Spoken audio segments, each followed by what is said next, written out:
ज्यांनी बैल दिला नाही त्यांना ठोकायचं.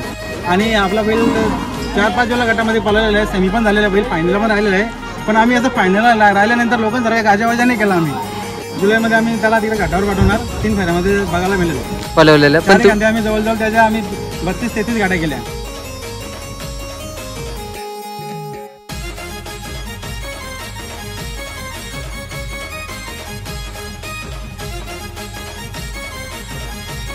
नमस्कार भाऊ.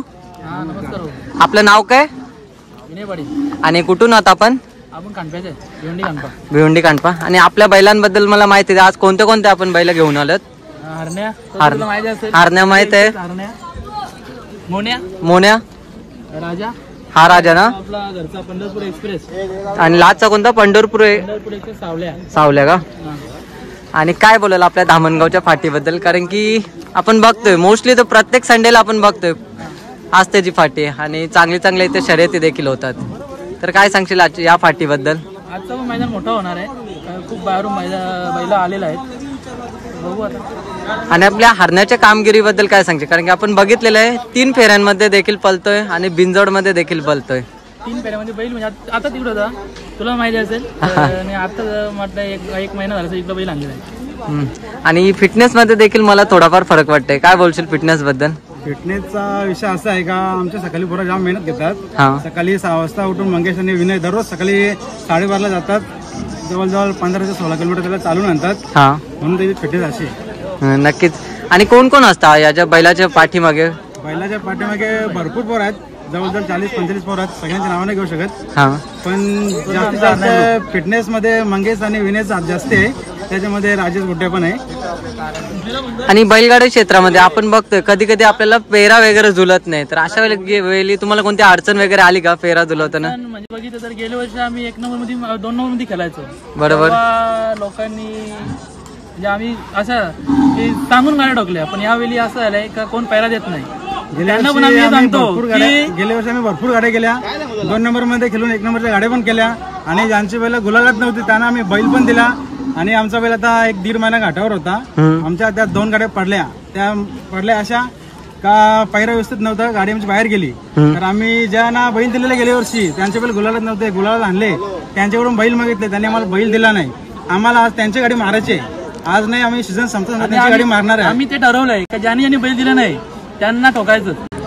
नक्की दादांचं वेगळाच असं हे आहे. कारण की ज्यांना आपण एका वेळेला मदत केलेली ते आता तुम्हाला मदत करत नाही. असं एक टाइम नाही, असं 2-3 टाइम आम्ही बघितलं बैल मागितलं आपण दिलं. पण आता असं झालंय की आम्ही मागतोय, कोणी हो बोलत नाही किंवा फोन वगैरे उचलत नाही असं करतात. आणि आज शर्यत वगैरे जमली तर आपल्या हरण्याचा पेरा कोण असेल? हरण्याला पैरा असतीनात. आमची घरची गाडी पण फरणार आहे. आणि दामणगावचा बिग शॉट राजा आणि देसावाल्यांचा मोन्या पण आलेला आहे. आणि आपण बघतोय खूप जणांची इच्छा असते की घरची गाडी पळावी. आणि आपली घरची गाडी पळत आहे ना. घरची गाडी पण आमची पळते, चांगली पळते. घरची गाडीमध्ये आम्ही 4 गाड्या केल्या. 1 गाडी आमची पडली, 3 गाड्या आमच्या झाल्या. बघू आता घरच्यावर चांगला नाव असलं तर आम्ही फिरून आहोत. आणि हरण्याबद्दल काय सांगा? कोणत्या साईडने हरण्या जास्त स्पीड लावतो? हरण्याचा डाव्या खांदी जास्त स्पीड लावतात. तसा पळला आम्ही 4 खांदी पळवलेला आहे. पळवलेलं पण आम्ही जवळजवळ त्याच्या आम्ही 32-33 गाड्या केल्या. पण तुम्हाला डाव्या खांदी जास्त त्याचा स्पीड? आम्हाला पब्लिक डिमांड डाव्या साईडला आहे. आम्ही आमच्या पोरांची इच्छा का डाव्या साईडलाच पळवायचा बैल. 2-3 वेळा आमचा बैल बाहेर गेला तरी पण पोरावी असं ठरवलं का बैल चेंज करायचा खांदा. आम्ही खांदा चेंज करून आम्ही गाड्या मारतोच. पण आम्हाला तेच साईडून आम्हाला केलं जाईल. त्या साईडून आम्हाला ज्यांनी बैल दिला नाही त्यांची गाडी आम्हाला मारायची. आणि येणाऱ्या टायमात आपला हरण्या आपल्या 3 फेऱ्यांमध्ये बघायला भेटेल का? 100%. आता जुलै महिना चालू झाला का जून महिना आम्ही इकडे ठेवणार आहे त्याला. कारण 15 जून नंतर आपली शर्ती बंद होतील जवळजवळ. जुलैमध्ये आम्ही त्याला तिकडे घाटावर पाठवणार. 3 फेऱ्यामध्ये बघायला मिळेल.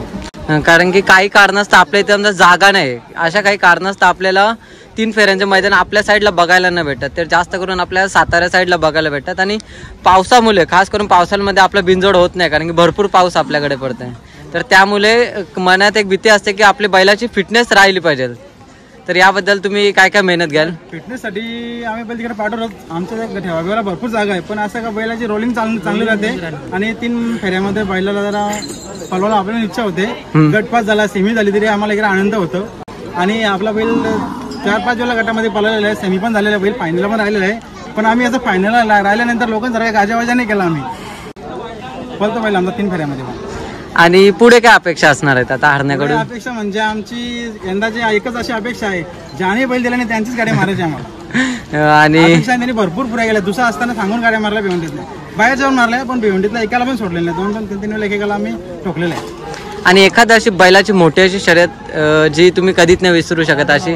दामंगा पाठीवरती नाव नाही घेऊ शकत, कारण त्यांना आम्ही 2-2, 3-3 वेळा टाकलेलं आहे. तरी पैऱ्या चेंज करून आम्ही पैऱ्या चेंज करून, पण त्यांना आमच्या अजूनपर्यंत गाडी पडलेली नाही. चला, मी खूप खूप शुभेच्छा करतो तुम्हाला पुढच्या वाटचालीसाठी. आणि आपल्या हरण्याने इथे घाटावर वगैरे जाऊन 3 फेऱ्यांमध्ये नक्कीच मोठं नाव करावं. तेव्हा आपण मोठी अशी देखील मुलाखत घेऊ. आणि आपल्या पाठीमागे कोण असतात पूर्ण देखरेख वगैरे करणारे? पूर्ण देखरेख म्हणजे आता आम्ही पूर्ण दिवस पोरं असतातच, फक्त रात्री 2 नंतर ते 6 पर्यंत पोरं नसतात. बाकी पोरं 17 घंटे पोरं गोट्यामध्येच असतात. तर बघा, या बाजू पूर्ण मित्र परिवार आहे जे पूर्ण देखभाल वगैरे करतं. चला दादा, तुम्ही तुमचा मोलाचा वेळ दिला त्याच्यासाठी धन्यवाद. तुम्हाला मी बेस्ट ऑफ लक करतो पुढच्या वाटचालीसाठी.